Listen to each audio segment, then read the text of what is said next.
Kinukuha lang yung budget natin. Sa personal nilang buhay na pupunta yung mga dapat sa atin. Ilabas na daw yung mga sasakyan namin kasi kontraktor daw yung papa niya. Dapat managot kung sino may pananagutan. Hindi na nila pinahalagan ang Pilipinas. May managot, may magbayad. Kasi pag may makulong dyan, talagang papahanig na yung mga tao sa gobyerno natin. Mga kababs, halos 2 linggo nang pinag-uusapan ang ghost flood control projects ng DPWH at mga kasangkot na kontratista nito. Anong masasabi niyo sa issue na to? Ay may makulong.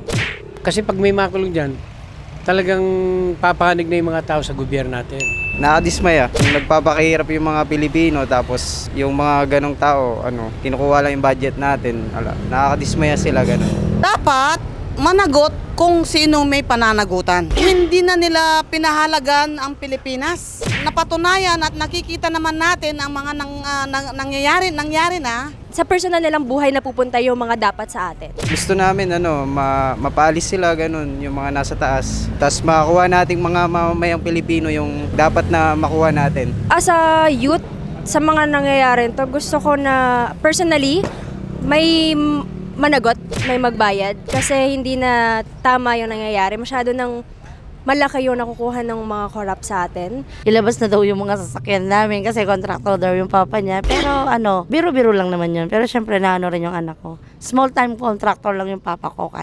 Nanonood nga ako hearing 1 linggo. Ngayon, hindi na ako nanonood dahil puro yun at yun din eh. Tayo, nakikibalita na lang. Ganun lang ang papel natin. Kahit naman po sino makapanood, magagalit po talaga. Parang ano lang yan, muro-muro lang yan. Di ba yung nag-imbestiga, inalis si Marcoleta? Oh, wala na niya. Sila na lang magkakapangan yan.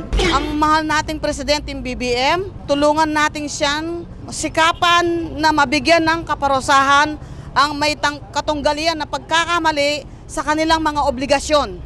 Sarili lang nila kasi ang iniisip nila, kaya dapat talaga ang ating presidente pairalin na ang kamay na bakal sa katutungo ng tuloy ang asenso ng Pilipinas. Paggawa tayo ng paggawa ng project tapos wala rin tayong napapalang mga normal na Pilipino lang ganun.